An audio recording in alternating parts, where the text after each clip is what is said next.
ভাইজান, এখান থেকে কি উবার পাওয়া যাবে? মহাকাশ থেকে কি আজকে আসছেন ভাইজান? মানে? মানে এটা আপনার শহর না, এটা গ্রাম। এখানে উবার পাওয়া যায় না, ভ্যান গাড়ি ভাড়া পাওয়া যায়। আচ্ছা, আপনি কোথায় যাবেন? চৌধুরী বাড়ি যাব। চিনেন আপনি? সূর্য বেশ অবাক হলো। লোকটা চৌধুরী বাড়ির নাম শুনতেই তাকে নিজের বাইকের পেছনে উঠতে বলেছে। সূর্য ভাবছিল, যেহেতু বাড়িটা চেনে না, তাই লোকটার সাথে যাওয়াটাই উত্তম হবে। তাই লোকটার বাইকে উঠে বসলো। লোকটা বাইক স্টার্ট দিতেই বিকট একটা শব্দ হলো। বেশ পুরনো মডেলের বাইক, দেখে বোঝা যাচ্ছে। হেলে দুলে বাইক চালিয়ে লোকটা যেতে লাগলো। কিছু দূর যেতেই হঠাৎই লোকটা প্রশ্ন করলো, ভাইজান কি ঢাকা শহর থেকে আসছেন? না, আমি লন্ডন থেকে আসছি। মানে কন কি ভাইজান, লন্ডন থেকে আসতেছেন? তাহলে আপনার গাটকি বচকা কোথায়? গাট্টি বোচকা মানে? মানে বিদেশ থেকে মানুষ আসলে তো কত কিছু নিয়ে আসে। আপনার হাতে দেখতেছি একটাই ব্যাগ। চৌধুরী বাড়িতে গিয়ে কি কাজ? আছে একটু ব্যক্তিগত কাজ। আপনি একটু দ্রুত যান, আমি বড্ড ক্লান্ত। লোকটা আর কথা বাড়ালো না। 20 মিনিটের পরেই পৌঁছে গেল গন্তব্যস্থলে। রাজপ্রাসাদের মতো বাড়ি দেখে অবাক হলো সূর্য। সে ভাবতে পারেনি এত বড় বাড়ি হবে। লোকটা তাকে বাইক থেকে নামিয়ে দিল। সূর্য পকেট থেকে টাকা বের করতে যাবেই তখন লোকটা বলল, আরে মিয়া, ফাজলামি করেন আমার সাথে? আপনি টাকা বের করছেন কেন? জানেন, দাদাজান যদি জানেন আপনাকে বাড়ি পৌঁছে দিয়ে টাকা নিয়েছি, তাহলে আমার ঘাড়ে আর মাথা থাকবে না। আরে কেউ জানবে না, টাকাটা রাখুন। আপনার টাকা আপনি গিলে খান, আমি চললাম। ডাক্তার আপা আমার জন্য অপেক্ষা করছেন। বলেই লোকটা বাইক নিয়ে চলে গেল। সূর্য বেশ অবাক হয়ে বাড়ির ভিতরে গেল। বাড়ির সামনে বিশাল বড় পুকুর, তার পাশ দিয়েই একটা রাস্তা চলে গেছে মূল বাড়ির দিকে। রাস্তার দুই পাশে বেশ সুন্দর করে ফুলের গাছ লাগানো। উঠানের মধ্যে বিশাল একটা বসার জায়গাও করা। সূর্য কিছুটা ভয় নিয়ে বাড়ির দরজায় গিয়ে নক করলো।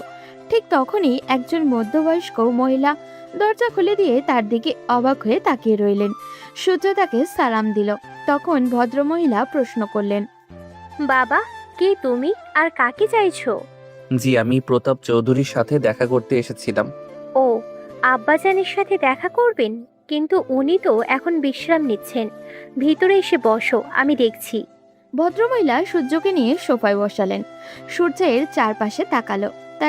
তারা যে বেশ প্রভাবশালী মানুষ সেটা কথাবার্তায় বোঝা যাচ্ছে। বাড়ির ডেকোরেশনও তার প্রমাণ দিচ্ছে। সূর্য সোফায় বসতেই বাড়ির কাজের মেয়ে শরবত নিয়ে তার সামনে আসলো। সূর্য হাসি মুখে সেটা হাতে তুলে নিল। একটু পর 20-22 বছর বয়সী রোগা পাতলা একটা ছেলে হাত ধরে ধরে একজন বয়স্ক লোককে এনে তার সামনে বসালো। সূর্য তাকেও সালাম দিল। বৃদ্ধ লোক সালামের জবাব নিয়ে সোফায় হেলান দিয়ে বসে বললেন, শুনলাম তুমি আমার সাথে দেখা করতে এসেছো। তা কোথা থেকে এসেছো তুমি? জি, আমি লন্ডন থেকে আসছি। প্রতাপ চৌধুরী চোখ মুখ কুঁচকে গেল। এত দূর থেকে তার সাথে দেখা করতে আসছে, এর কারণ কি? তিনি গম্ভীর মুখে প্রশ্ন করলেন, তোমার পরিচয় কি আর আমার সাথে দেখা করার কারণ কি? জি, আমার আম্মা আপনার কাছে পাঠিয়েছেন। আমার নাম সূর্য, সূর্য চৌধুরী, রুদ্র চৌধুরীর ছেলে আমি। কথাটা শুনতেই প্রতাপ চৌধুরী কেসে উঠলেন। তখন সেই রোগা পাতলা ছেলেটা দ্রুত ওনার বুকে মালিশ করতে শুরু করলো আর জোরে জোরে বাড়ির লোকজনকে ডাকতে লাগলো। মুহূর্তের মধ্যেই বসার ঘরটা পুরো জমজমাট হয়ে গেল। কমপক্ষে 10-12 জন মানুষ এসে জমা হলো সেখানে। তার মধ্যে নারীর সংখ্যায় বেশি। সূর্য বেশ হতভম্ব হলো, কিন্তু কিছু বলল না। তখন সেখানে থাকা একজন মধ্যবয়স্ক লোক সূর্যের দিকে তাকিয়ে বললেন, এই ছেলে, তুমি কি এমন বললে যে বাবা এমন চিন্তায় পড়ে গেলেন? প্রতাপ চৌধুরী হাতের ইশারায় থামিয়ে দিলেন সেই লোককে। এরপর সূর্যের দিকে তাকিয়ে বললেন, কি তা তোমার মা তোমাকে এখানে পাঠালো, কিছু বলে দিয়েছে? জি না, তেমন তো কিছু বলেননি। উনি বললেন দেশে এসে চৌধুরী বাড়ির লোকজনের সাথে দেখা করতে। এখানেই নাকি আমার আত্মীয় স্বজন সবাইকে খুঁজে পাবো। আসলে বিদেশে পড়াশোনা শেষ করার পর বেকারি ছিলাম। ছোটবেলা থেকে একা একাই বড় হয়েছি। সবার পরিবার আত্মীয় স্বজন আছে, কিন্তু আমার কেউ নেই। তাই মায়ের কাছে সবসময় জানতে চাইতাম আমার পরিবার কোথায়। তখন মা বলতেন বড় হওয়ার পর জানাবেন। 2 সপ্তাহ আগে আমাকে বললেন এই বাড়ির কথা। এরপর ঠিকানাও দিয়ে দিলেন। তাই দেখা করতে আসলাম। বাড়ির লোকজনের ভিতরে ততক্ষণে কানাঘুষা শুরু হয়ে গেছে। প্রতাপ চৌধুরী চোখ রাঙিয়ে তাকাতেই সবাই যেন চুপ মেরে গেল। তখন প্রতাপ চৌধুরী সূর্যের দিকে তাকিয়ে বললেন, আর মা কখনো বলেনি তুমি কেন তোমার পরিবারের থেকে আলাদাভাবে বিদেশে থাকো? জি না, সেরকম কোনো কথা তো কখনো বলেননি, আর আমিও কখনো জানতে চাইনি। আর বাবা এখন কি করে? কথাটা শুনে সূর্য মাথা নিচু করে ফেলল। প্রতাপ চৌধুরী অবাক হয়ে তাকালেন সূর্যের দিকে। সূর্য মাথা কিছুক্ষণ নিচু করে থাকার পর বলল, আমি কলেজে ওঠার পরে বাবা একদিন হার্ট অ্যাটাকে মৃত্যুবরণ করেন। এরপর আমার মাই আমাকে বড় করেছেন। কথাটা শুনে প্রতাপ চৌধুরী হয়তো আঘাত পেলেন, কিন্তু সেটা তার চেহারায় ফুটে উঠল না। তিনি নিজের গম্ভীর ভাব বজায় রেখে পরিবারের সবার দিকে তাকিয়ে বললেন, তোমরা কি ওকে চিনতে পেরেছো? ও রুদ্রের ছেলে সূর্য। তখন বাড়ির সবাই কিছুক্ষণের জন্য হাঁ হয়ে তাকিয়ে থাকলো সূর্যের দিকে। সেখানে দাঁড়িয়ে থাকা মধ্যবয়স্ক দুইজন লোক একে অপরের দিকে তাকালেন। এরপর প্রতাপ চৌধুরীর দিকে তাকিয়ে বললেন, আব্বা, আপনি ওর সাথে এভাবে কথা বলছেন কেন? ওকে এখনই বাড়ি থেকে বের করে দিন। ও কি জানে না ওর কোনো যোগ্যতা নেই এই বাড়ির ভিতরে প্রবেশ করার? হ্যাঁ আব্বা, আফতাব একদম ঠিক কথা বলেছে। ওর বাবা আমাদের সম্মান মাটির সাথে মিশিয়ে দিয়ে এরপরে ও কিভাবে এই বাসায় ঢুকলো? সূর্য বেশ অবাক হয়ে দুজনের দিকে তাকালো। তার মায়ের বক্তব্য অনুযায়ী তার বাবার আরো দুই ভাই ছিলেন, একজন আফতাব চৌধুরী আর অন্যজন আকরাম চৌধুরী। আফতাব চৌধুরী সবার ছোট আর আকরাম চৌধুরী সবার বড়। মাঝখানে তার বাবা রুদ্র চৌধুরী। তাদের একজন বোনও আছে যিনি সবার ছোট। সূর্য বুঝতে পারল এরাই তার দুইটা চাচা। সে অবাক হয়ে দুজনের দিকে তাকালো। তখন প্রতাপ চৌধুরী তার ছেলেদের দিকে তাকিয়ে বললেন, সবাই জানোয়ার হয়ে গেলেও আমি হতে পারি না। আমি জমিদার সূর্যশেখর চৌধুরীর ছেলে প্রতাপ চৌধুরী। লোকে আমাকে আমার মহানুভবতার কারণে চিনে, তাই ও যখন এসেছে তখন তাকে থাকতে দেয়া হোক। বাকি কথা আমি রাতে সবাই বাসায় ফিরলে বলবো।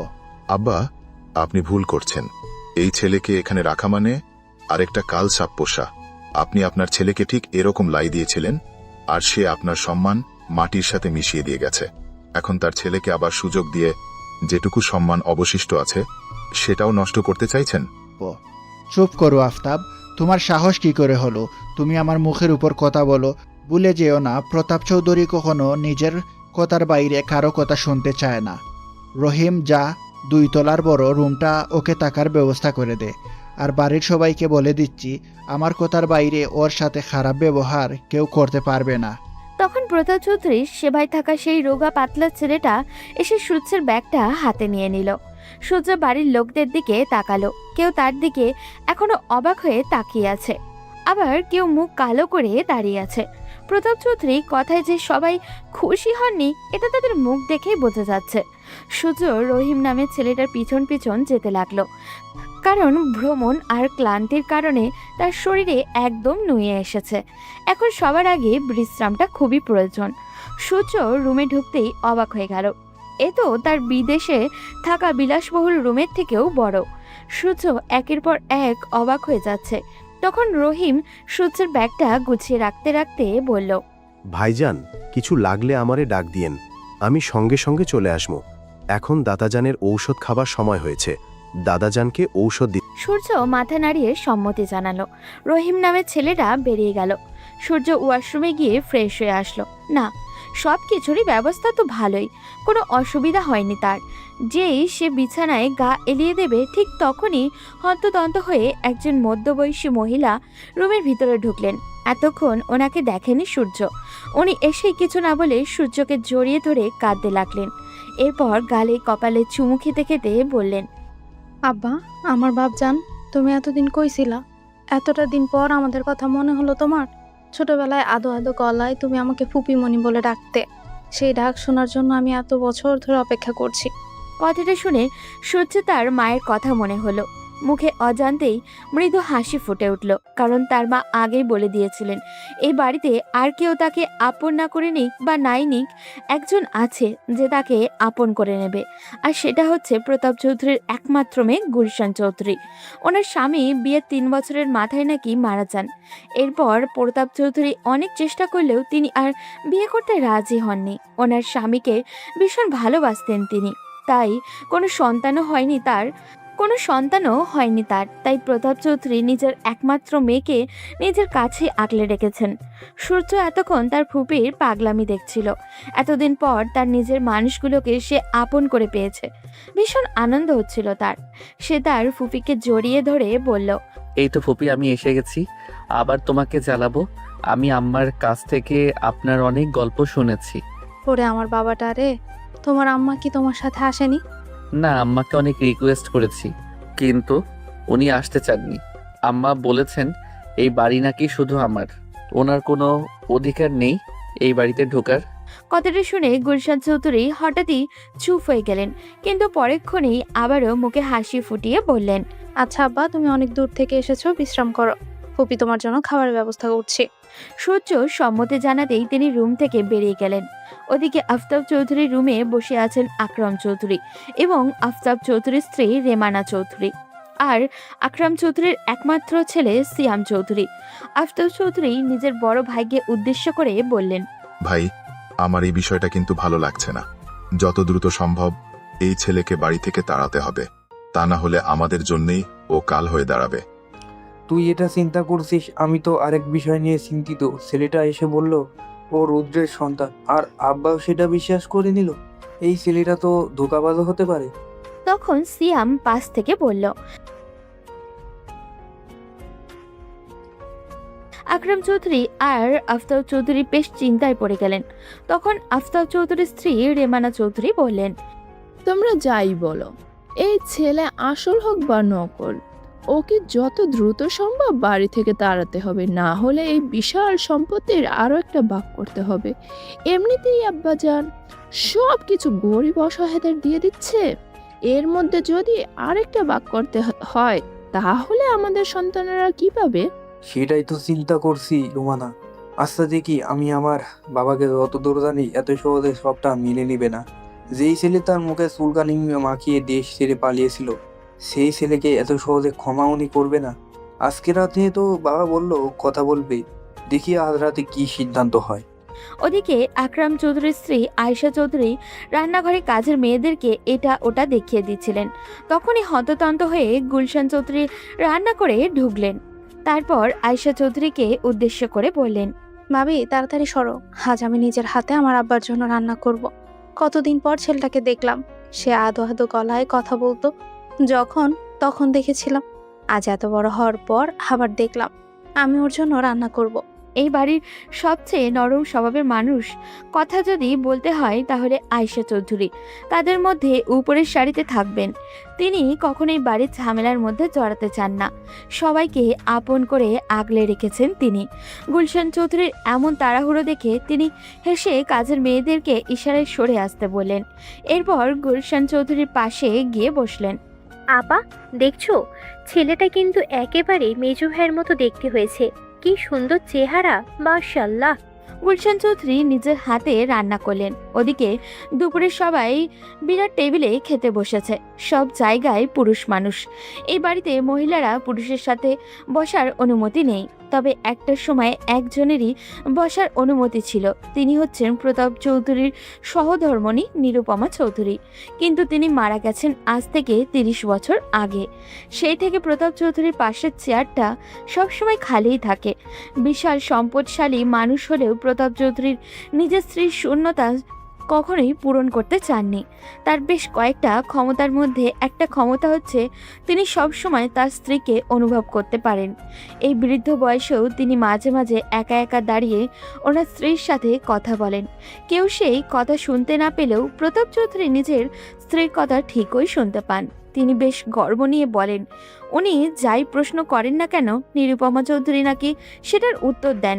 বাড়ির মহিলাগণ খাবারের সবকিছু দেখাশোনাও করেন। তখন গুলশান চৌধুরী সূর্যকে টেনে নিয়ে টেবিলের কাছে আসলেন।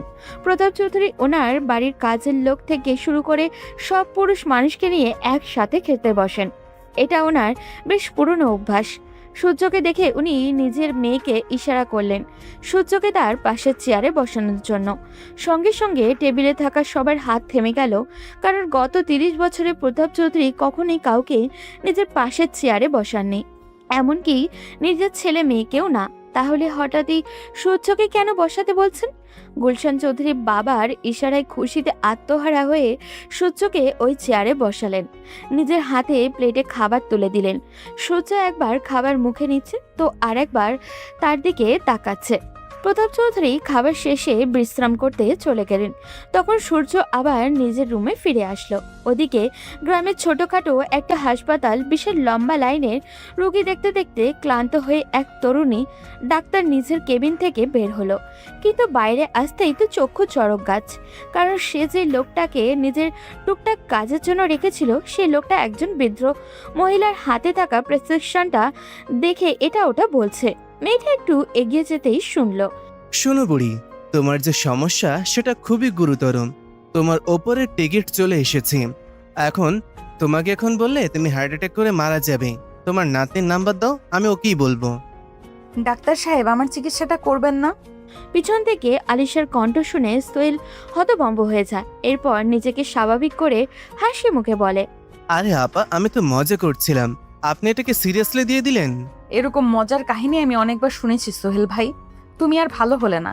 এখন চলো তাড়াতাড়ি, দাদাজান আমার জন্য অপেক্ষা করছে। হ্যাঁ হ্যাঁ আপা, চলেন। আলিশা সোহেলের পিছন পিছন যেতে লাগলো। সোহেলের বাবা প্রতাপ চৌধুরীর বেশ বিশ্বস্ত কর্মচারী ছিলেন। ছোটবেলা থেকেই সোহেল তার বাবার সাথে চৌধুরী বাড়ির আসা যাওয়া করত। সোহেলের বাবা মারা যাওয়ার পর প্রতাপ চৌধুরী সোহেলের দেখাশোনা করেন। এখন উনি ওনার নাতনির সাথে সব সময় তাকে থাকার নির্দেশ দিয়েছেন। গ্রামের রাস্তা দিয়ে হেঁটে যাচ্ছিল সোহেল আর আলিশা। গ্রামের মানুষজন আলিশাকে দেখলেই হাসি মুখে কথা বলে, কারণ এই মেয়েই তো বিশাল বড় সরকারি চাকরি ছেড়ে তাদের গ্রামে এসেছে চিকিৎসা দেওয়ার জন্য। সোহেল হাঁটতে হাঁটতে হঠাৎই বলল, আপা, আজকে তোমাদের বাসায় একটা লোক আসছে দাদাজানের সাথে দেখা করতে লন্ডন থেকে। আমি ভাবছি দাদাজানের পাওয়ার তো এখন আর দেশের ভেতরে আটকে নেই, দেশের বাইরে উঠে আছে। মানে লন্ডন থেকে কে দাদুর সাথে দেখা করতে আসলো? একটা ছেলে বাস স্ট্যান্ডে দাঁড়িয়ে উবার যাচ্ছিল।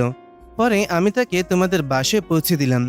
দেখে মনে হচ্ছিল বিদেশি, কিন্তু জানো লোকটা ভীষণ কিপটা। কেন, তোমার পকেট গরম হয়নি তাই না? আরে না আপা, আমাকে টাকা দিতে চাচ্ছিল, আমি নেইনি। সব জায়গায় কি আর নিজের আসল চেহারা দেখালে হয়? আমি কিপটা বলতেছি কারণ লোকটা এত দূর থেকে আসলো, কিন্তু সাথে কোনো বড় লাগেজ আনলো না। একটা ছোট্ট ট্রলি নিয়েই চলে আসছে এত দূর থেকে। আলিশা বুঝলো এই আত পাগলের সাথে কথা বলতে তার সময় নষ্ট হবে, তাই দ্রুত বাড়ির দিকে যেতে লাগলো। কিছু দূর যেতেই দেখতে পেল গ্রামের কলেজ ছুটি হয়েছে, ছাত্রছাত্রীরা বেরিয়ে আসছে। তাই সে কিছুক্ষণ অপেক্ষা করলো নিহাকে নিয়ে একদম ফিরবে। এবার তাদের পরিচয়টা দিয়েই দেই। আলিশা চৌধুরী হচ্ছে আকরাম চৌধুরীর একমাত্র মেয়ে। সিয়ামের থেকে বয়সে 3 বছরের ছোট। আর নিহা হচ্ছে আফতাব চৌধুরীর একমাত্র মেয়ে। এবার ইন্টার প্রথম বর্ষে পড়াশোনা করছে। আলিশা ঢাকা মেডিকেল কলেজ থেকে পড়াশোনা শেষ করে ওখানেই সরকারি চাকরির অফার পেয়েছিল, কিন্তু সেটা না করে নিজের দাদাজানের ইচ্ছা অনুযায়ী গ্রামের মানুষের সেবার জন্য গ্রামে ফিরে আসে। এরপর তার পরিচিত 2-3 জন ডাক্তারকে নিয়ে গ্রামের পাশেই একটা ছোটখাটো হসপিটাল দাদাজান খুলে দেন। এখন সেখানে গ্রামের মানুষদের চিকিৎসা করছে। গ্রামের মানুষের কাছে সে ভীষণ জনপ্রিয়। কিছুক্ষণ দাঁড়াতেই গেটের কাছ থেকে নিহা আলিশাকে দেখে এগিয়ে আসলো। এরপর 2 বোন বাসায় ফিরল। তখন বাড়ির পুকুর ঘাটে বসে দিয়ে মাছ শিকারের ব্যর্থ চেষ্টা চালিয়ে যাচ্ছিল সূর্য। গুলশান চৌধুরী আর আয়েশা চৌধুরী সেটা দেখে একে অপরকে জড়াজড়ি করে হাসছেন। এই দৃশ্য দেখে নিহা তার আদরের ফুপির আর বড় চাচির দিকে এগিয়ে এসে বলল, তোমাদের আমি কতদিন বলেছি ননদ আর ভাবির সম্পর্ক থাকবে সাপ আর বেজির মতো, একজন আরেকজনকে দেখলেই ফোঁস করে ফুলে উঠবে। তোমরা সেটা না করে সব সময় একে অপরের গায়ের সাথে গা লাগিয়ে ঘুরো কেন? ওসব আমি কই পারলাম নেহা, আমি ওই দায়িত্ব তোমার মায়ের হাতে ছেড়ে দিয়েছি। ঠিক তখনই নিহার নজরে এলো সুদর্শন এক যুবক বর্ষা দিয়ে মাছ ধরার ব্যর্থ চেষ্টায় লিপ্ত। তাকে দেখে নিহা জিজ্ঞাসা করলো, এটাকে দাদাজান কোথা থেকে ইনপুট করলো বড় আম্মু? এই কথা বলতেই গুলশান চৌধুরী নিহার মুখ চেপে ধরলেন। আলিশা সেটা দেখে এগিয়ে আসলো। সেও নিজেও এতক্ষণ দাঁড়িয়ে ওই মানুষটাকে দেখছিল, কিন্তু চিনতে পারছিল না। তখন তাদের দুজনের সংশয় ভাঙিয়ে দিয়ে গুলশান চৌধুরী বললেন, আরে ওকে তুই চিনবি না? আলিশা চিনবে। ও হচ্ছে তোর মেজো চাচার ছেলে সূর্য। তোর মেজো চাচা যে লন্ডনে থাকতো তার একমাত্র ছেলে। আলিশা, তুই ওকে চিনতে পারিসনি? ও সূর্য। কথাটা শুনতেই আলিশার হাত থেকে অ্যাপ্রনটা পড়ে গেল। সে আরও একবার চোখের ইশারায় ফুপিকে জিজ্ঞাসা করলো কথাটা কি সত্যি কিনা। গুলশান চৌধুরী হাসি মুখে উত্তর দিল, না, হ্যাঁ। এবার আলিশার কান্না করে দেওয়ার মতো অবস্থা। সে কল্পনাও করতে পারেনি সূর্যকে আবার তার চোখের সামনে দেখবে। তাদের এই চিন্তা ভাবনার মাঝেই নিয়া হুট করেই বলে উঠল, আরে আম্মু বললো ওই চাচাকে নাকি দাদাজান বাড়ি থেকে তাড়িয়ে দিয়েছে। তাহলে ওনার ছেলেকে এই বাড়িতে ঢুকতে দিল কিভাবে এই বুড়ো? এই মেয়ে, আমার বাবাকে নিয়ে আরেকদিন যদি বাজে কথা বলিস তাহলে কিন্তু খুব খারাপ হয়ে যাবে। আসছে বাপের গুণগান গাইতে, সারাদিন যে মুখটা হাতির মতো করে রাখে তার ব্যাপারে আর কি বলবো। কোথায় দাদু হয়েছে নাতি নাতনিকে নিয়ে ঘুরবে, আড্ডা দিবে, তা না, উনি ওনার মরে যাওয়া বউয়ের সাথে রাসলীলা করতেই তো ব্যস্ত। আয়েশা চৌধুরী আর আলিশা ফুপি ভাইজির তুমুল ঝগড়া দেখে হাসতে হাসতে গড়াগড়ি খাচ্ছে। এরই মধ্যেই সূর্য বড়শিটা নিয়ে এসে উঠানে ছুঁড়ে ফেলে বলল, ফুপি, তুমি আমার সাথে এরকম মজা করতে পারলে? পুকুরে একটাও মাছ নেই আর তুমি আমাকে এখানে আধা ঘন্টা ধরে দাঁড় করিয়ে রাখলে। সূর্যের কথায় সবাই আরেক দফা হেসে নিল।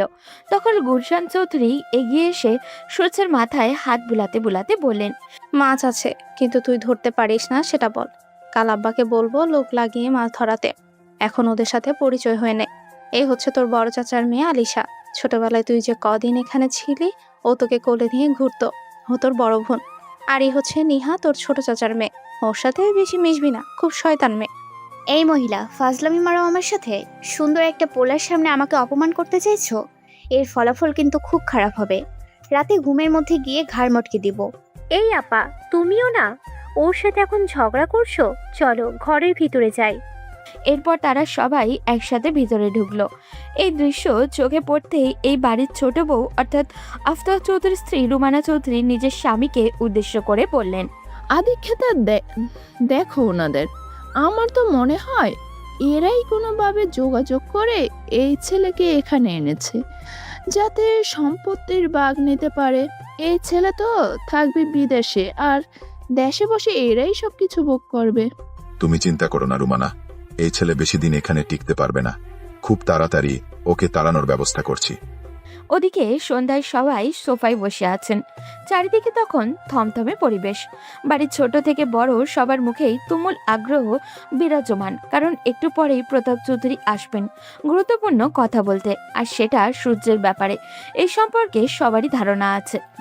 মুহূর্ত পার হতে না হতেই প্রতাপ চৌধুরী লাঠির গটগট শব্দ করে বসার ঘরে ঢুকলেন। তার পিছন পিছন রহিমা আসছে, হাতে তার ফাইলের স্তূপ।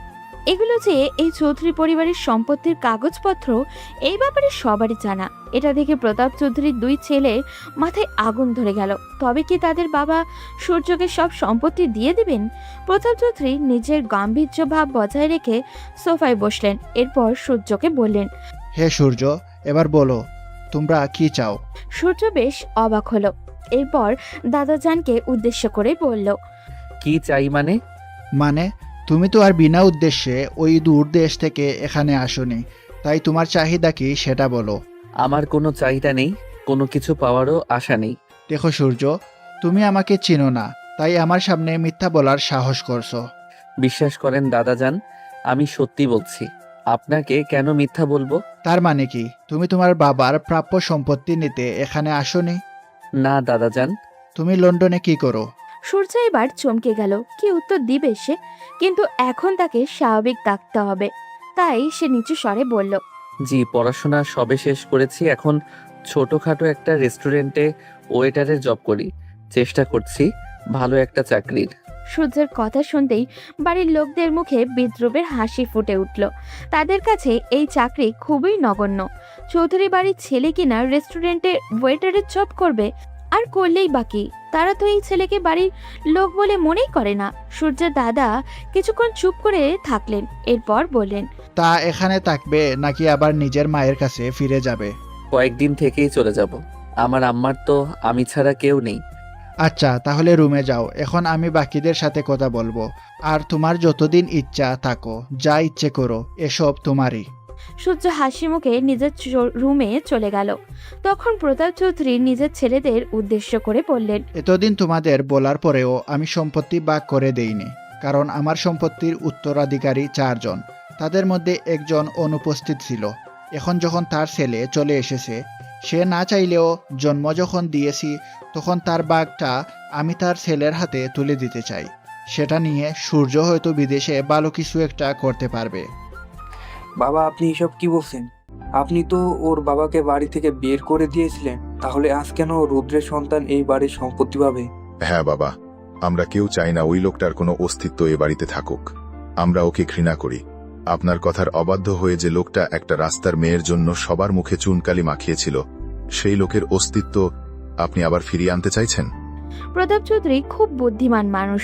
তিনি চুপচাপ কিছুক্ষণ ছেলেদের আপত্তি শুনলেন। তিনি জানেন তার এই দুই ছেলে খুবই স্বার্থপর। এমনকি তাদের একমাত্র বোনকেও যখন প্রতাপ চৌধুরী এই বাড়িতে রাখার সিদ্ধান্ত নিয়েছিলেন তখন তারা আপত্তি করেছিলেন। তাই তিনি কিছুক্ষণ চুপ করে থাকার পর বললেন, তোমরা কি ভাবছো, যদি সূর্য ফিরে না আসতো তাহলে রুদ্রের সম্পত্তি আমি তোমাদের হাতে তুলে দিতাম? কখনোই না। আমি এই সম্পত্তি গরিব অসহায় মানুষদের মাঝে বিলিয়ে দিতাম। আমি কারো হকের উপর হাত দিতে চাই না। সন্তান হিসেবে যখন জন্ম দিয়েছি, আমি স্বীকার করি আর না করি, এটা ওর প্রাপ্য ছিল। যেহেতু ওর সন্তান বিদেশে কষ্ট করছে, আমার উচিত ওর প্রাপ্য ওকে বুঝিয়ে দেওয়া। কিন্তু বাবা, আজ পর্যন্ত আপনি আমাদের কথার কোনো মূল্যায়ন করেন। ছোটবেলায় থেকে আপনি যা বলেছেন তাই শুনে এসেছি, কিন্তু আপনার কাছে কখনো ঠিক মূল্যায়নটা পাইনি। আপনি সবসময় আমাদেরকে এক চোখে আর রুদ্র ও তার পরিবারকে আরেক চোখে দেখে এসেছেন। এই কথা শুনে প্রতাপ চৌধুরী ভীষণ রেগে গেলেন। তিনি কখনো নিজের সন্তানদের মধ্যে কাউকে আলাদা চোখে দেখেননি। এরপরেও নিজের বড় ছেলের মুখ থেকে এমন কথা শুনে তিনি বেশ রেগে বললেন। প্রতাপ চৌধুরী এমন রাগী চেহারা দেখে তারা দুইজন ভড়কে গেলেন। উঠে যাওয়ার সময় প্রতাপ চৌধুরীর ছোট ছেলে আফতাব চৌধুরী বাবার দিকে আরো একবার ফিরে তাকিয়ে বলল, এই কাজটা আপনি একদম ঠিক করলেন আব্বা। আমরা কখনোই আপনার কথার অবাধ্য হতে চাইনি, কিন্তু আপনি আজ যেটা করলেন তাতে আমাদেরকে বাধ্য করছেন আপনার সাথে তর্ক করতে। বলেই তারা দুই ভাই সেখান থেকে চলে গেল। আকরাম চৌধুরী ঘরে এসে দুই ভাই ঢুকতেই পেছন পেছন সিয়াম আর রোমানা চৌধুরীও প্রবেশ করলো। রোমানা চৌধুরী ঘরে ঢুকতেই বলল, আমি আগেই বলেছিলাম এই ছেলে কোনো সাধারণ উদ্দেশ্য নিয়ে এখানে আসেনি। এবার হলো তো, আর কত অপেক্ষা করবে? না, এখন আর মেনে নেওয়া যাচ্ছে না ভাইজান। কিছু একটা করো ভাইজান। বাবা দিনের পর দিন আমাদেরকে আমাদের প্রাপ্য অধিকার থেকে বঞ্চিত করে আসছে। এর একটা প্রতিবাদ আমাদেরকে করতেই হবে। আকরাম চৌধুরী ভাবনায় পড়ে গেলেন। তিনি বুঝতে পারলেন না কি করা উচিত। তার স্ত্রী কখনোই তাকে এইসব ব্যাপারে সহযোগিতা করেনি, বরং তার ছোট ভাইয়ের বউ সবসময় তার পাশে থেকেছে। তখন রোমানা চৌধুরী ভয়ঙ্কর একটা কথা বলে উঠলেন, যদি আপনারা কিছু করতে না পারেন তাহলে একটা সময় দেখা যাবে আমাদের এই বাড়ি ছাড়তে হতে পারে। এই বৃদ্ধ লোক যতদিন বেঁচে থাকবে আমাদেরকে আপনাদের অধিকার থেকে বঞ্চিত করেই যাবে। না, আর কেউ আমাদেরকে দমিয়ে রাখতে পারবে না। যদি আমরা আমাদের সম্পত্তি না পাই, তাহলে দরকার হয় আব্বার বিরুদ্ধে নামবো। এরপরেও এই সম্পত্তির 3 নাম্বার কোনো ভাগ হবে না। হ্যাঁ ভাইজান, এটাই তো আমরাও চাই। আমাদের হাতে সব সময় কম। আপনি একা নন, সিয়াম আছে, আমি আছি, আমাদের ভাই আছে। আমরা সবাই মিলে লড়াই করব। আব্বাজান আর কতদিন বাঁচবে?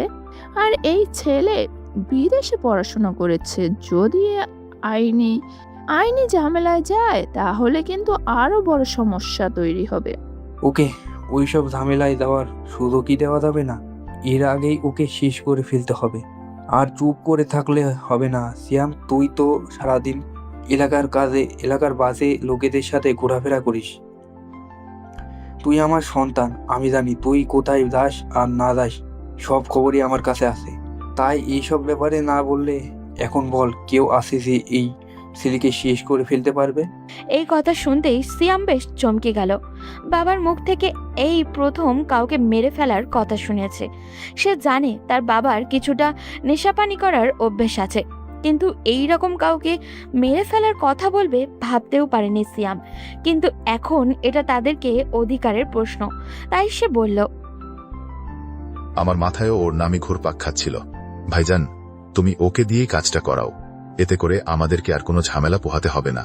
তাহলে কালকে দুপুরে ওকে আমাদের দোকানে নিয়ে আয়, ওর সাথে কথা বললেই সব কিছু ঠিকঠাক করতে হবে।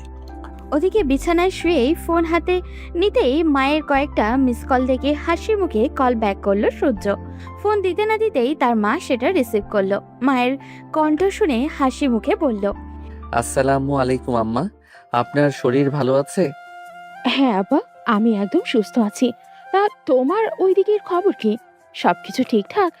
যাওয়ার পর একটা বার ফোন দিয়ে কিছু জানালে না। তুমি জানো না আমি কতটা চিন্তায় থাকি তোমাকে নিয়ে। আসলে আম্মা, এখানে এত ব্যস্ত ছিলাম আপনাকে কল করার আর সময়ই পাইনি। জীবনে এই প্রথমবার মনে হচ্ছে আমি পরিপূর্ণ। সব দিকে আমার আপনজন কত আদর করে আমাকে। এই কথা শুনে নীলিমা চৌধুরী অবাক হয়ে গেলেন। তিনি হতবম্ব হয়ে প্রশ্ন করলেন, মানে কি বুঝলাম না। ওখানে যাওয়ার পর কোনো ঝামেলা হয়নি? ওরা তোমাকে কিছু বলেনি? না আম্মা, এমন তো কিছু হয়নি। ওরা সবাই আমাকে আপন করে নিয়েছে। একটু আগে দাদাজান বলল, যতদিন ইচ্ছা থাকো, এই সব কিছুই তো তোমার। সত্যি তোমার দাদু এই কথা বলেছে? হ্যাঁ আম্মা, দাদাজান খুব ভালো মনের মানুষ, আমাকে ভীষণ আদর করে। ছেলের মুখে কথাগুলো শুনে আবেগে আপ্লুত হলেন নীলিমা চৌধুরী। কঠিন হৃদয়ের মানুষটি কি আর নেই? প্রতাপ চৌধুরী কি আগের মতো আর কথায় কথায় নিজে বন্দুক বের করেন না? এই সব চিন্তায় তিনি মগ্ন হলেন। তখন সূর্য মায়ের কণ্ঠস্বর শুনতে না পেয়ে বলল, আম্মা, আপনি কি লাইনে আছেন? হ্যাঁ আব্বা, আমি তাহলে এখন রাখি। ও আচ্ছা, তোমাকে যে একটা জিনিস দিয়েছিলাম ওইটা কি আসল লোকের হাতে দিয়েছো? না আম্মা, এখনো ওনার সাথে আমার তেমন কথাই হয়নি, তবে কালই পৌঁছে দিব। আচ্ছা ঠিক আছে। আর তোমার ম্যানেজার আসছিল আজ, তুমি নাকি বলছো 1 সপ্তাহের মধ্যে ফিরে আসবে? আপনি যেভাবে এই বাড়ির লোকদের বর্ণনা দিয়েছিলেন, তাতে তো মনে হচ্ছিল 2 দিনও টিকতে পারবো না। সেই জন্য রাহাতকে বলে এসেছিলাম 1 সপ্তাহের মধ্যেই ফিরে আসব। কিন্তু এখানে এসে তো যেতেই মন চাচ্ছে না। সবাই আপনার কথা জিজ্ঞাসা করছে। এখন চিন্তা করছি কয়েকদিন পরেই ফিরবো। ছেলের এমন কথায় হাসলেন নীলিমা চৌধুরী। এই বাড়ির মানুষগুলো ভীষণই স্বার্থপর আর অহংকারী, কিন্তু আজ ছেলের মুখের কথা শুনে মনে হচ্ছে মানুষগুলো পরিবর্তনশীল। এই বাড়ির মানুষগুলো হয়তো পরিবর্তন হয়েছে, না হলে তার ছেলের পছন্দ হবে এমন মানুষ পাওয়া খুবই দুষ্কর।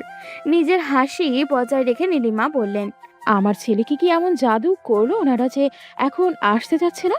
তেমন কিছু না আম্মা, আপনি চিন্তা করবেন না, আমি খুব তাড়াতাড়ি ফিরে আসবো।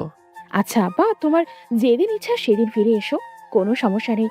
আর আমি আদিলকে বলে দিব, ও তোমার ম্যানেজারের সাথে দেখা করে সব বুঝিয়ে দেবে। আর আমি যেভাবে বলেছিলাম ওভাবে ওদেরকে বলেছো তো? কেউ জিজ্ঞাসা করলে তোমার কাজে কথা বলবে না। জি আম্মা, আমার মনে আছে। আমি তাদেরকে বলেছি আমি এখানে একটা রেস্টুরেন্টে ওয়েটারে জব করি। ছেলের কথা এবার উচ্চ স্বরে হেসে উঠলেন নীলিমা চৌধুরী। তার এত উচ্চ শিক্ষিত ছেলে কিনা ওয়েটারে জব করবে? এরপর মা ছেলে কিছুক্ষণ খুনসুটি করে ফোন কেটে দিলেন। মায়ের ফোন কেটে বারান্দায় গিয়ে দাঁড়ালো সূর্য। এরপর রাহাতকে কল করলো। রাহাত ফোন ধরতেই বলল, স্যার, আপনি তো বলেছিলেন 1 সপ্তাহের মধ্যেই ফিরে আসবেন। সেই জন্য আমি ওই এরিয়ান কোম্পানির সাথে মিটিংটা আগামী সপ্তাহে ঠিক করে ফেলেছি। ওরা তো চলেও আসবে আগামী সোমবার, কিন্তু ম্যাডাম বললেন আপনার নাকি ফিরতে দেরি হবে। হ্যাঁ, প্রথমে ভাবছিলাম ফিরে যাব, কিন্তু এখানে এসে মনে হচ্ছে কিছুদিন থাকতে হবে। তুমি এক কাজ করো, ওই মিটিংটা ক্যান্সেল করে দাও। স্যার, আপনি মিটিং ক্যান্সেল করবেন? হ্যাঁ, আপনি করতেই পারেন, কিন্তু আমার ভীষণ মায়া হচ্ছে ওদের জন্য। ওই কোম্পানির একজন ডিরেক্টর নিজে এসেছিলেন মিটিংটা কনফার্ম করার জন্য। প্রায় 2 মাস ধরে ওনার নিয়মিত কন্ট্রাক্ট চালিয়ে যাচ্ছেন। ওনাদেরকে না করে দেওয়া ভালো দেখায় না স্যার। তাহলে কি করব রাহাত? আমি তো এখন ফিরতে পারবো না। স্যার, আপনি বললেন আমরা একটা প্রাইভেট ফ্লাইট বুক করতে পারি। আপনি এসে মিটিং অ্যাটেন্ড করে আবার ফিরে গেলেন। না, সেটা সম্ভব না, কারণ আমি ওখানে গেলে আবার কাজের ঝামেলায় ফেঁসে যাব। আমি এখন কিছুদিন কাজের ঝামেলা থেকে ফ্রি থাকতে চাই। তুমি এক কাজ করো, তুমি ওদের সাথে কথা বলে মিটিংটা বাংলাদেশে নিয়ে আসো।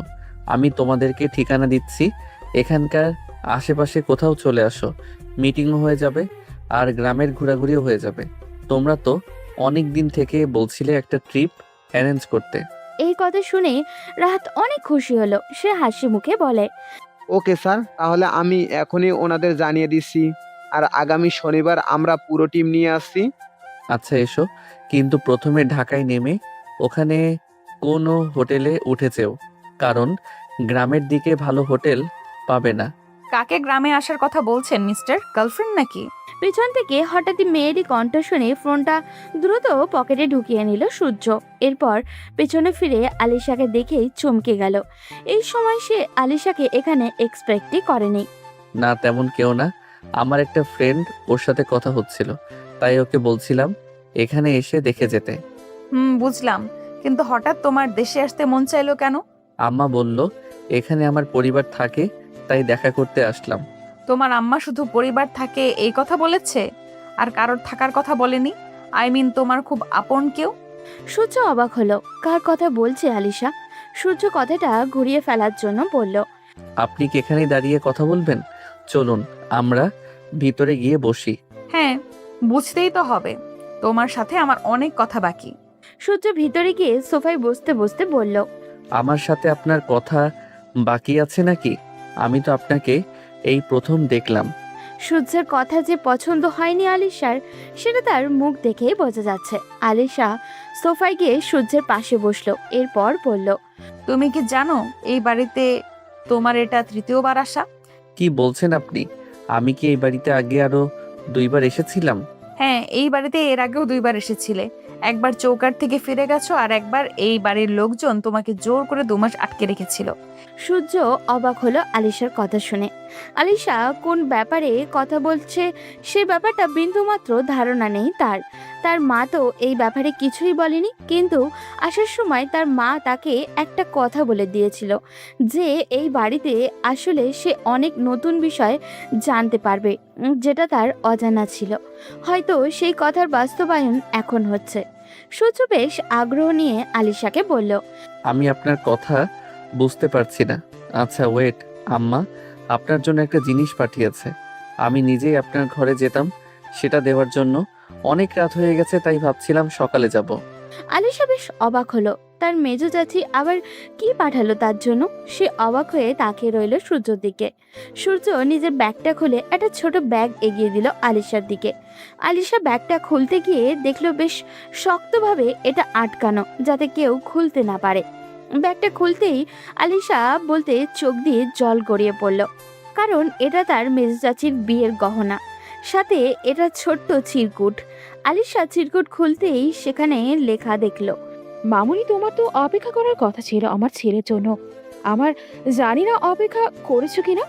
যদি করে থাকো তাহলে নাও, পাঠিয়ে দিলাম তোমার জিনিস তোমার কাছে। এখন পারলে আটকে রেখো, আর না পারলে আমাকে দোষারোপ করো না। আমি তোমাকে সুযোগ দিলাম, আর আমি চাই তুমি নিজে থেকেই আমার ছেলেকে সব সত্যি কথা বলবে। এই বাড়িতে শুনশান ছাড়া, গুলশান ছাড়া অন্য কেউ আমার ছেলেকে সত্যটা জানাবে না, সেটা আমি জানি। গুলশান এখন কোথায় আছে সেটাও তো জানা নেই, তাই এই দায়িত্বটা তোমাকে দিলাম। আমি আমার সূর্যকে অতীত সম্পর্কে বিন্দুমাত্র জানতে দেইনি।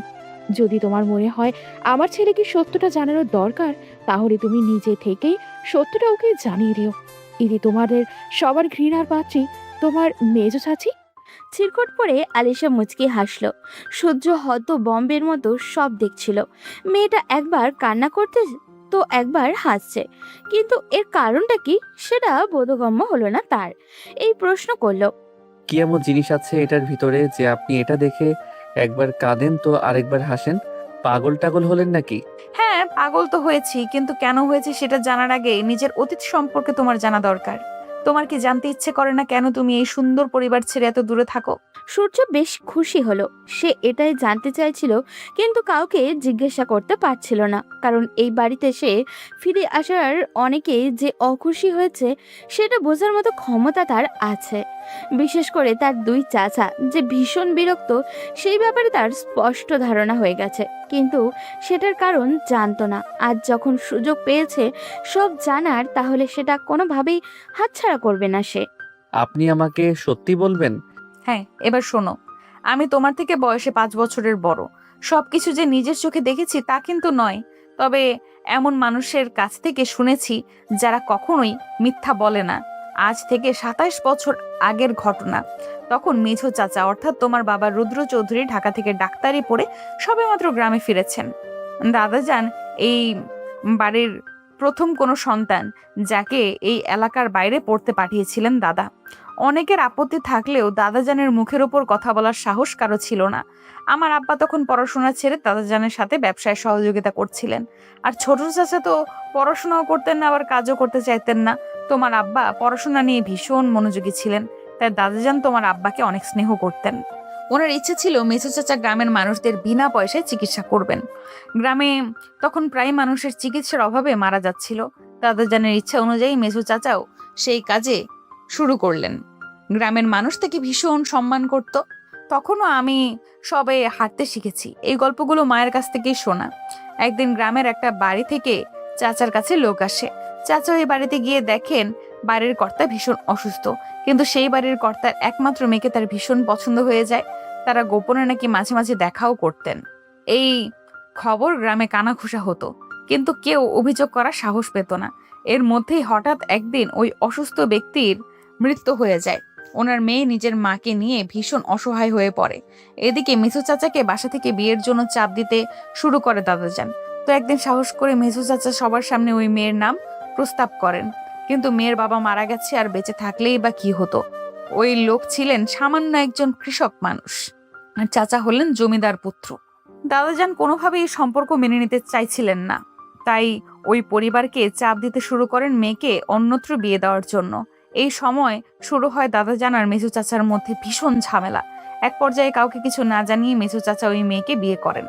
এখনই গ্রামে এরকম বিয়ে হলে মানুষ নানা কথা বলে, আর সেটা তো তখন 3 দশক আগের কথা।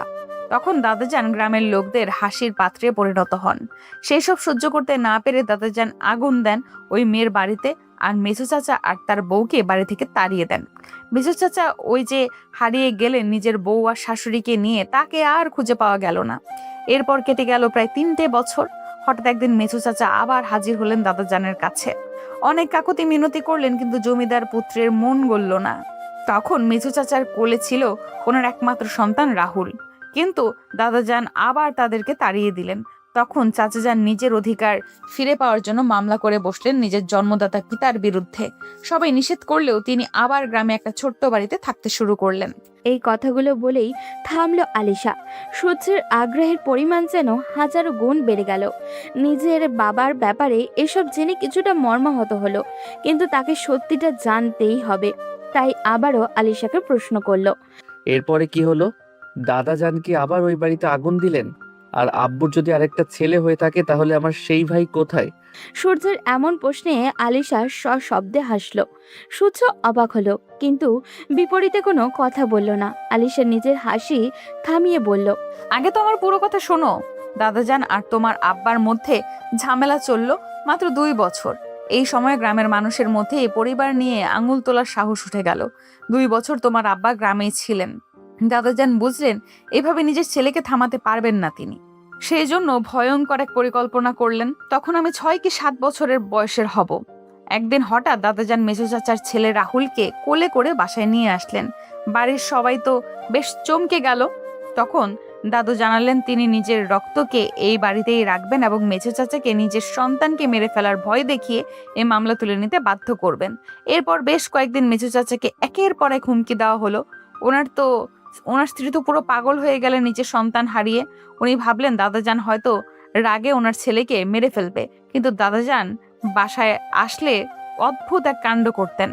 তিনি মেঝো চাচার ছেলেকে নিজ হাতে খাওয়াতেন, এমনকি নামটাও পাল্টে দিলেন। আমাদের বংশের সবচেয়ে প্রভাবশালী মানুষ দাদাজানের বাবা জমিদার সূর্য শেখর চৌধুরীর নামের সাথে মিলিয়ে রাহুলের নাম রাখলেন সূর্য।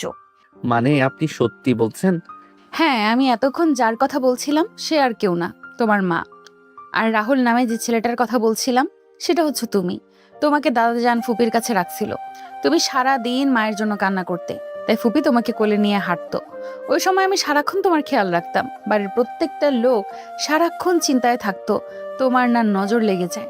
তুমি ছিলে ভয়ঙ্কর সুন্দর। কিন্তু এরপর কি হলো? আমি কিভাবে এই বাড়ি থেকে গেলাম। আব্বা কি ভয়ে মামলা তুলে নিয়েছিল?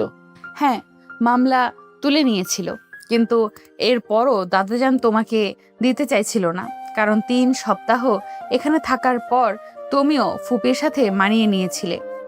মায়ের জন্য কান্না করা প্রায় বন্ধ হয়ে গিয়েছিল। সারা দিন বাড়ির এক মাথা থেকে অন্য মাথায় দৌড়ে বেড়াতে আর আধো আধো গলায় কথা বলতে। সেই সময় তোমার আব্বু একটা প্ল্যান করেন। তিনি সব সময় উৎ পেতে থাকতেন কখন তোমাকে নিয়ে বাড়ির বাহিরে যাওয়া যায়। স্বাভাবিকভাবে বাচ্চাদের টিকা দিতে নেওয়া হয়। আমি আর ফুপি গিয়েছিলাম তোমাকে টিকা দেওয়ার জন্য গ্রামের প্রাইমারি স্কুলে। ফুপি ওইখানে গিয়ে গল্প করতে করতে ব্যস্ত ছিল। তখন হঠাৎ করে আমার কোল থেকে তোমার আম্মা তোমাকে নিজের কোলে তুলে নেয়। আমি দিতে চাইছিলাম না, তখন তিনি আমাকে বলেছিল বড় হলে তোমাকে একেবারে আমার কাছে দিয়ে দিবেন, আমার সাথে তোমাকে বিয়ে দিবেন। আমি তখন এসব বুঝতাম না। আমি ভেবেছিলাম তখন দিয়ে দিলে হয়তো একেবারে তোমাকে পেয়ে যাব, তাই তোমাকে আম্মার হাতে তোমাকে তুলে দিয়েছিলাম। যখন সব জানাজানি হলো তখন সবাই আমাকে অনেক বকাবকি করে, কিন্তু ছোট ছিলাম বলে এক সময় সবাই থেমে যায়। সেই যে চাচাজান গেলেন আর ফিরে আসলেন না। এরপর খবর পেলাম তিনি লন্ডনে চলে গেছেন। এই হচ্ছে তোমার অতীতের কাহিনী। এরপর থেকে দাদাজান মেজো চাচার কথা শুনেই ভীষণ রেগে যায়। তবে আমি সবচেয়ে বেশি অবাক হয়েছি কেন জানো? কেন? তোমার আম্মা এতদিন পরেও সেই কথা মনে রেখেছে। এই যে চিরকুট দেখতে পাচ্ছ, এইটাতে উনি লিখে দিয়েছেন যাতে তোমাকে পারলে আমার কাছে রেখে দেই। আর এই গয়না দেখতে পাচ্ছ, এগুলো বিয়ের সময় তোমার আব্বা তোমার আম্মাকে দিয়েছিল। সূর্যের মাথা ঘুরতে শুরু করলো। তার কাছে সবকিছু স্বপ্নের মতো মনে হচ্ছে। এই বাড়িতে তার এত বড় অতীত পড়ে আছে সে কল্পনাও করতে পারেনি। সূর্য চুপচাপ মাথা নিচু করে বসে রইল। হঠাৎই আলিশা তার হাত চেপে ধরে বলল, আমি এতদিন বিয়ে করিনি কেন জানো? আমার বিশ্বাস ছিল তুমি ফিরে আসবে। সবাই আমাকে পাগল বলতো। বাবা মা অনেকবার জোর করে আমার বিয়ে ঠিক করে, কিন্তু আমি নিজেই সেটা ভেঙে দিয়েছি আর অপেক্ষা করেছি। বিশ্বাস করো, আমি তোমাকে অনেক বেশি ভালোবাসি। ওই বাল্যকালে তোমার মধ্যে কি এমন ছিল যেটা আমি আজও ভুলতে পারিনি। সূর্য অবাক হয়ে গেল আলিশার কথা শুনে। মেয়েটা যথেষ্ট সুন্দরী, কিন্তু কি এখন এই সম্পর্কে জড়ানো উচিত? যদি এই পরিবারের লোকজন তাকে এখানে থাকতে না দেয়, আর সে কোনোভাবেই এখানে থাকতেও পারবে না, কারণ লন্ডনেই তার সব কিছু।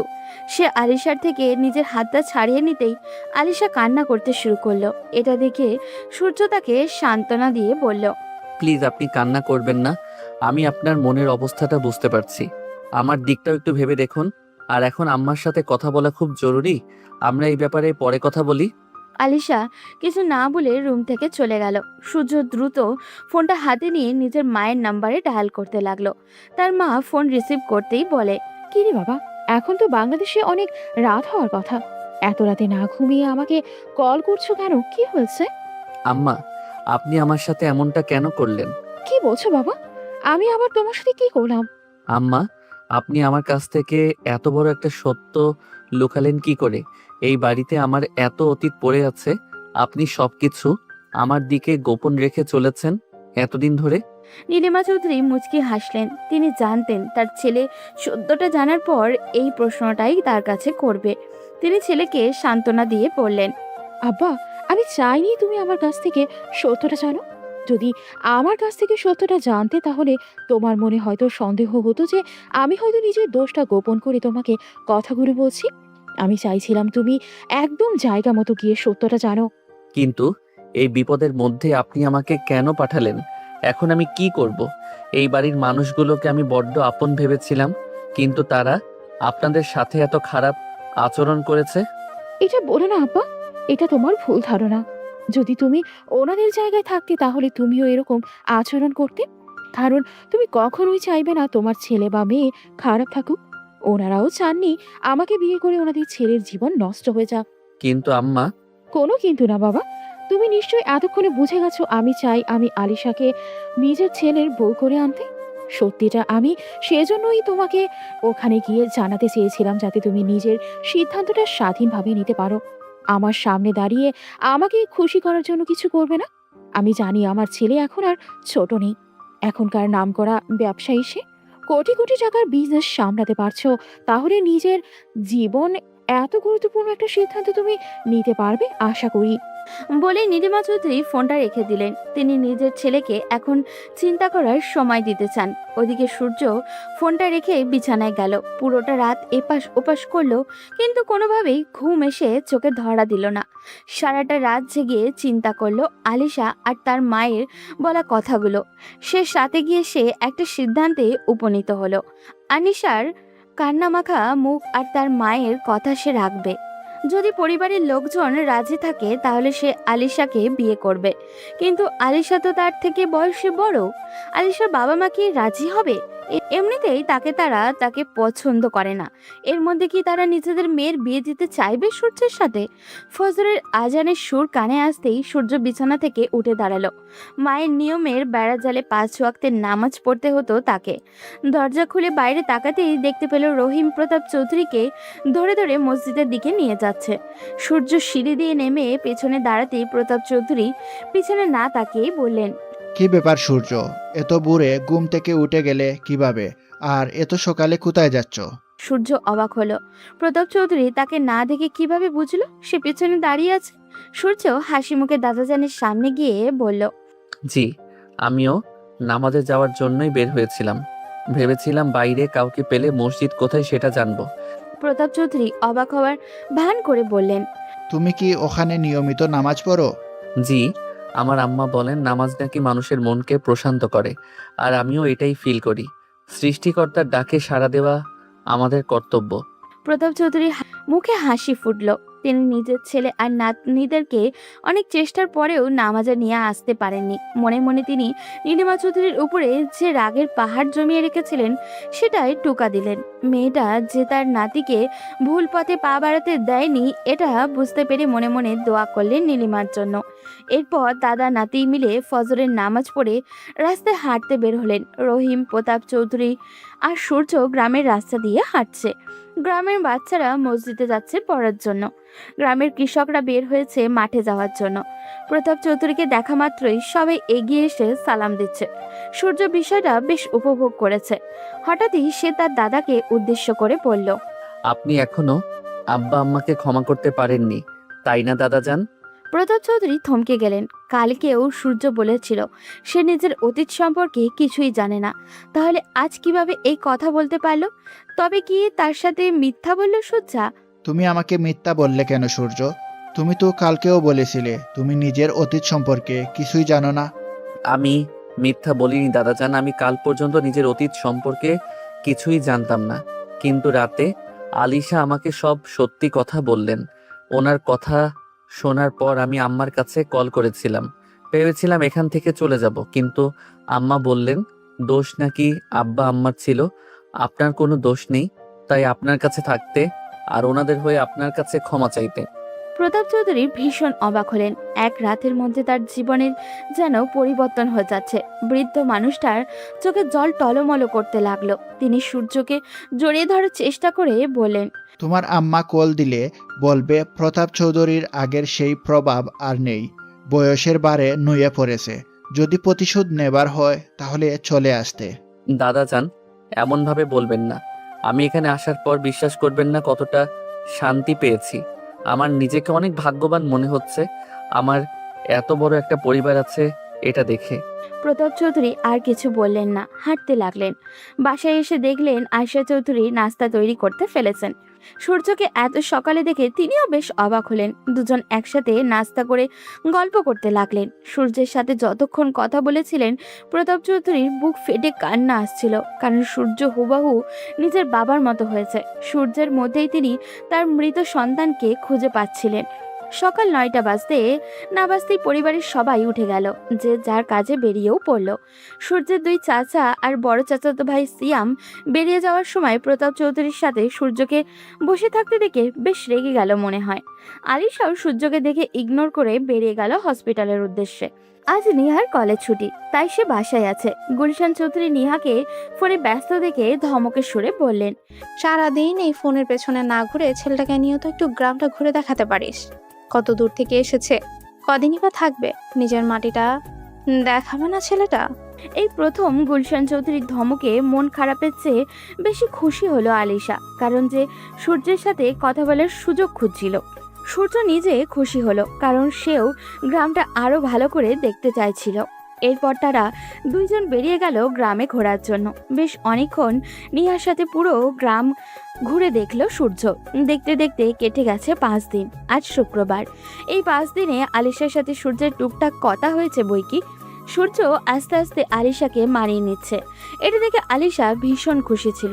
দুপুরে গ্রামের এক লোকের মেয়ের বিয়েতে দাওয়াত খেতে গিয়েছিল নিহা, আলিশা আর সূর্য। তারা বেশ মজা করে বিয়ের অনুষ্ঠান শেষ করে ফিরতে ফিরতে প্রায় সন্ধ্যা হয়ে গিয়েছিল। তারা গ্রামের রাস্তা দিয়ে হেঁটে যাচ্ছিল। হঠাৎ করে নির্জন একটা জায়গায় এসে কিছু লোক তাদেরকে ঘিরে ফেললো। সবাই মুখে কাপড় বেঁধে দাঁড়িয়ে আছে, হাতে ধারালো অস্ত্র। সবাই ভীষণ ভয় পেয়ে গেল। হঠাৎ করেই লোকগুলো সোহেল আর সূর্যকে মারতে শুরু করলো। তাদের মধ্যে থাকা দুজন লোক শক্ত করে আলিশা আর নেহাকে ধরলো। এরপর ওখানে থাকা একটা লোক ইশারা করলো। এইটাই তো বলেছিল, এই বিদেশি মালটাকে দ্রুত নিয়ে গাড়িতে উঠা। কেউ চাইলেও প্রতিবাদ করতে পারল না, কারণ হামলাকারীরা সংখ্যায় অনেক বেশি ছিল। সোহেল রক্তাক্ত অবস্থায় মাটিতে পড়ে আছে। আলিশা আর নিহাকে ধাক্কা দিয়ে রাস্তায় ফেলে দেওয়া হলো। এরপর গাড়ি নিয়ে তারা চলে গেল।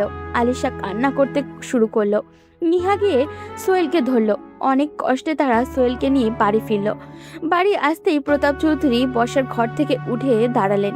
এরপর জিজ্ঞাসা করলেন, কি হয়েছে দাদুভাই, তোমাদের এই অবস্থা কেন? আর রাহুলকে এভাবে মারলো কে? আলিশার কান্নার কারণে বারবার হেঁচকে উঠছিল। সে কথা বলতে পারছিল না প্রায়। তখন নিহা কাঁদতে কাঁদতে প্রতাপ চৌধুরীর কাছে গিয়ে বলল, দাদাজান, হঠাৎ করে আমরা ফেরার সময় কিছু লোক আমাদের উপর আক্রমণ করে। ওরা সূর্য ভাইকে ধরে নিয়ে গেছে। আমরা বাধা দেয় আমাদেরকেও মেরেছে। নিহার মুখে এমন কথা শুনে প্রতাপ চৌধুরী ভীষণ রেগে গেলেন। তিনি নিজের হাত মুষ্টিবদ্ধ করলেন। তখন আকরাম চৌধুরী এগিয়ে এসে তাচ্ছিল্য করে বললেন, আব্বা, আমি আপনাকে আগেই বলেছিলাম এই ছেলেকে বাড়িতে ঢুকতে দিবেন না। দেখলেন তো, আমার তো মনে হয় এই ছেলেটা কোনো ঝামেলা করছিল, এরপর পালানোর জন্য এখানে এসে আশ্রয় নিয়েছে। হ্যাঁ আব্বা, যারা বারবার ঝামেলা করে তাদেরকে আপনি কেন বাড়িতে জায়গা দেন? ওর বাবা একটা ঝামেলা করে পালিয়ে গিয়েছিল, এখন তার ছেলে এসে আমাদের পরিবারটাকে অশান্ত করতে চাইছে। প্রতাপ চৌধুরী রেগে বললেন, তোদের লজ্জা করছে না এরকম কথা বলতে? ও কি তোদের রক্তের না? একটা ছেলে এত বড় বিপদে পড়েছে, কিভাবে ওকে বিপদ থেকে উদ্ধার করা যায় সেটা চিন্তা না করে ওকে নিয়ে বাজে কথা বলছিস? গুলশান চৌধুরী নিজের রুমে ছিলেন। সিঁড়ি দিয়ে নামতে নামতে পুরো কাহিনী দেখলেন। তিনি দৌড়ে নিজের বাবার কাছে এসে কান্না করে বললেন, আব্বা, কে করলো এমন কাজ? ছেলেটা 2 দিন হলো না এ বাড়িতে এসেছে, এর মধ্যে এত বিপদ, বড় বিপদ হলো কিভাবে? আপা, আপনারা একটু বেশি চিন্তা করতেছেন। দেখেন, হয়তো নিজের বাবার মতো কোনো মেয়ের পিছু নিয়েছিল, সেজন্যই মেয়ের পরিবার ওকে মারতে আসছে। রোমানা, মুখ সামলে কথা বলো। তোমার মুখ দিন দিন বাড়ছে। আরেকবার এই কথা মুখ দিয়ে উচ্চারণ করলে তোমার জিভ আমি টেনে ছিঁড়ে ফেলবো। তখন আলিশা সবার সামনে চিৎকার করে উঠল। আলিশার চিৎকার শুনে সবাই চুপ মেরে গেল। আলিশা কান্না করতে করতে নিজেদের দাদার কাছে গিয়ে বলল, দাদু ভাই, আপনারা যেভাবেই হোক ওকে আমার কাছে এনে দিন। এতটা বছর আমি ওর জন্য অপেক্ষা করেছি, আজ ওকে কাছে পেয়েও এইভাবে হারিয়ে ফেলবো, এটা হতে পারে না। যদি ওকে না পাই তাহলে আমি নিজে কিছু একটা করে ফেলবো।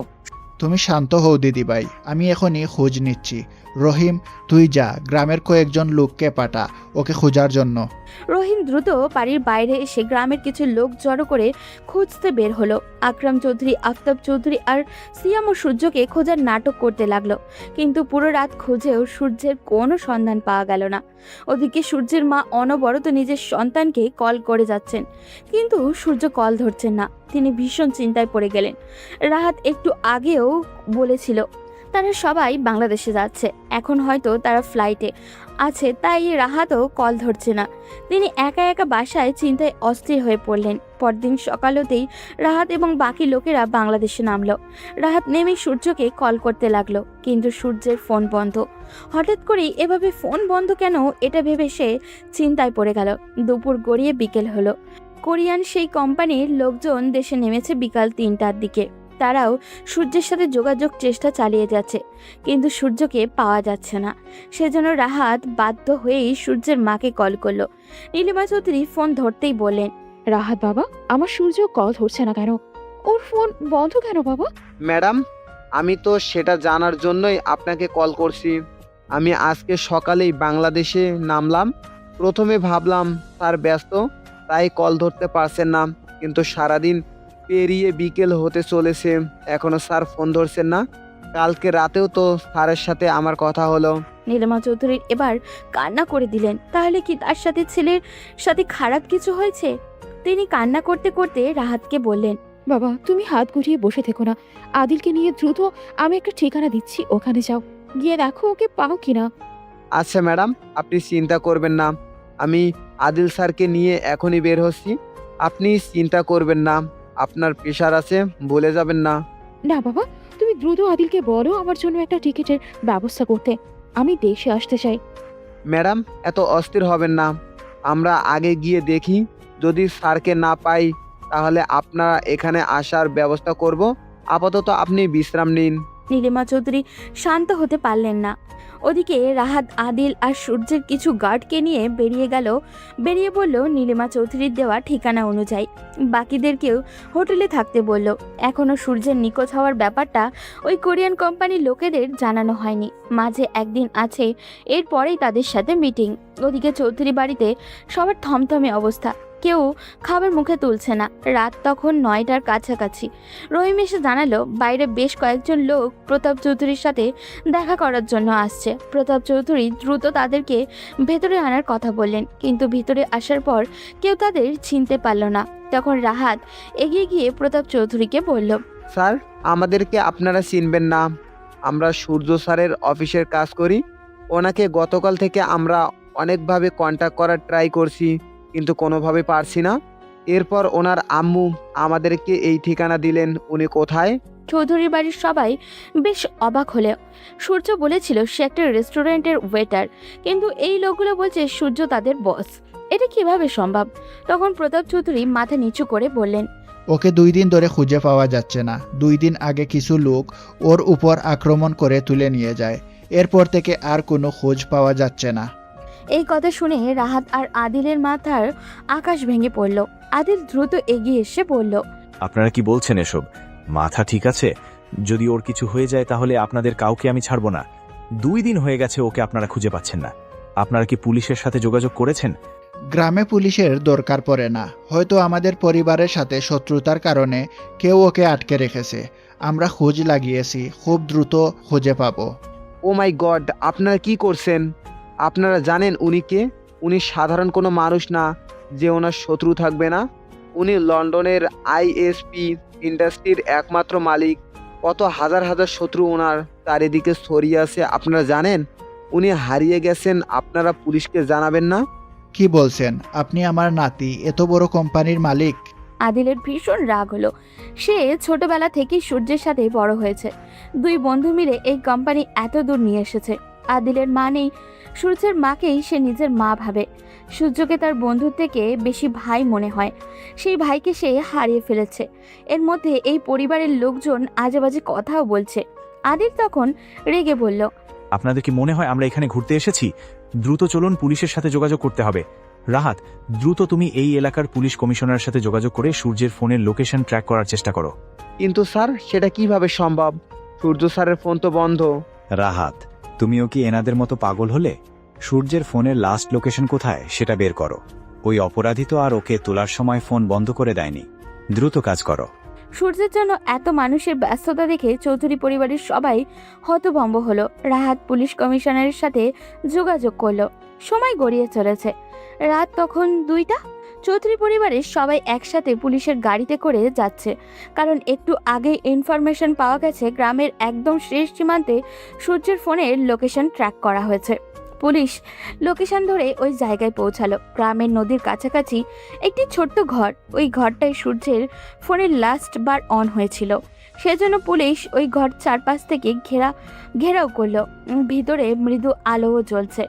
দেখে বোঝা গেল হয়তো কেউ আছে এখানে। তাই পুলিশ কমিশনার দরজার কাছে গিয়ে বললেন, এই ঘরের ভিতরে কে আছিস?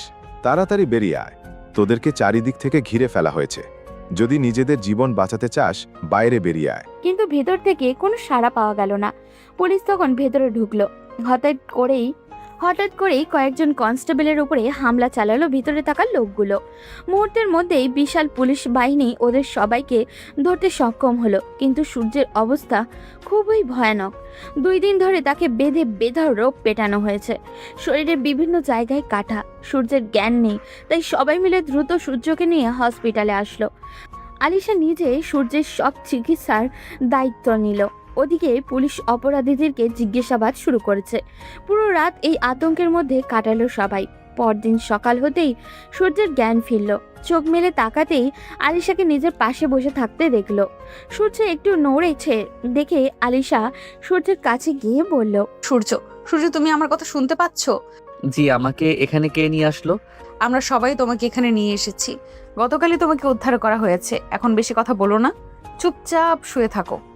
বলেই আলিশা বাইরে গিয়ে কথাটা জানালো। কেউ আর সহ্য করতে পারল না। প্রতাপ চৌধুরীর সাথে সবাই একত্রে ভেতরে ঢুকে গেল। আলিশা বাধা দিয়েও তাদেরকে আটকাতে পারল না। সূর্য, রাহাত আর আদিলকে সামনে দিকে বেশ অবাক হয়েই বলল, রাহাত, আদিল, তোমরা এখানে কিভাবে আসলে? স্যার, আমরা আপনার ফোনে অনেকবার ট্রাই করার পরও যখন আপনাকে কানেক্টেড করতে পারছিলাম না, তখন ম্যাডামের কাছে কল করলাম। উনি আমাদের এই লোকেশনটা দিয়েছে। আম্মাকে সবকিছু বলে দিয়েছো তোমরা? না স্যার, এখনো কিছু বলেনি। উনি ভীষণ চিন্তায় ছিলেন, তাই রাতে কল করে বলেছিলেন আপনি একটা কাজে গিয়েছিলেন, এখন ঠিক আছেন। উনি আপনার সাথে কথা বলার জন্য অস্থির হয়ে আছেন। আমাদের কথা বিশ্বাস করতে চাইছেন না। খুব ভালো কাজ করেছো। আম্মাকে ভুলেও এই কথা বলবে না। পরিবারের সবাই ততক্ষণে উপস্থিত হয়ে গেছে। সূর্য তার চাচাদের দিকে তাকালো। প্রতাপ চৌধুরী তখন সূর্যের কাছে গিয়ে মাথায় হাত বুলাতে বুলাতে বললেন, দাদুভাই, তুমি আমাকে ক্ষমা করে দিও, আমি তোমাকে রক্ষা করতে পারলাম না। দাদাজান, আপনি এসব কি বলছেন? আপনারা না থাকলে আমি কি বেঁচে ফিরতে পারতাম? এইসব নিয়ে আপনারা চিন্তা করবেন, আমি ঠিক আছি এখন। কিন্তু দাদুভাই, তুমি এত বড় একটা কোম্পানির মালিক হওয়ার পরেও কেন আমাদেরকে মিথ্যা কথা বললে?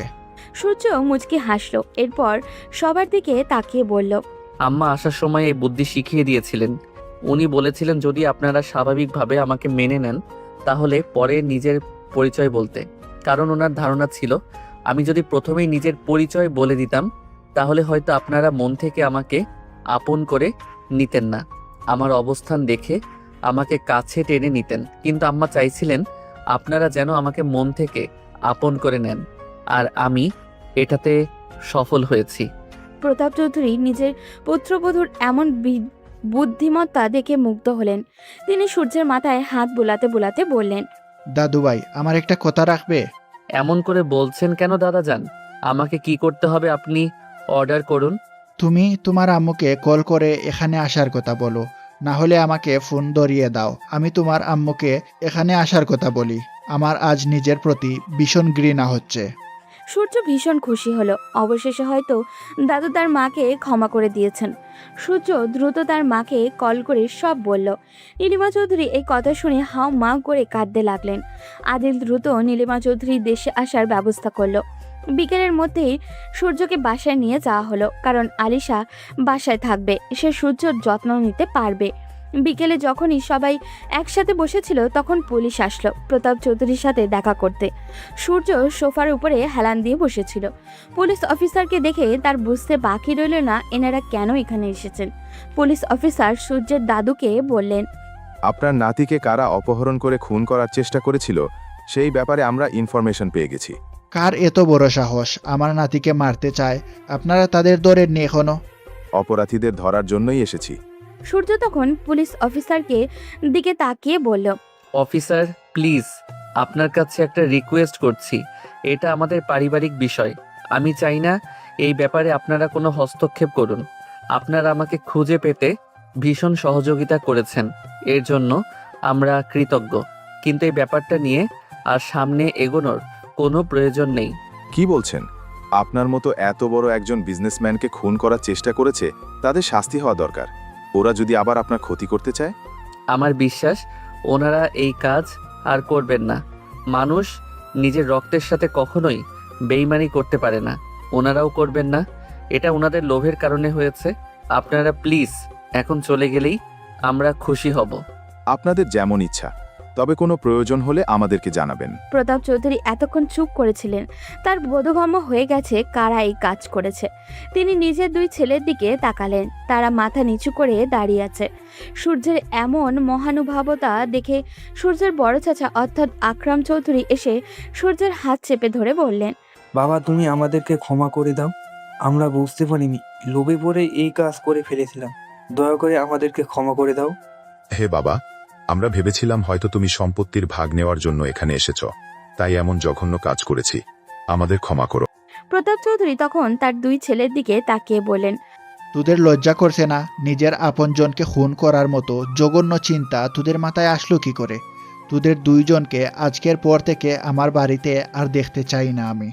সূর্য তখন তার দাদুর হাত ধরে বলল, দাদু, শেষ বয়সে আর নিজের ছেলেদেরকে হারাবেন না।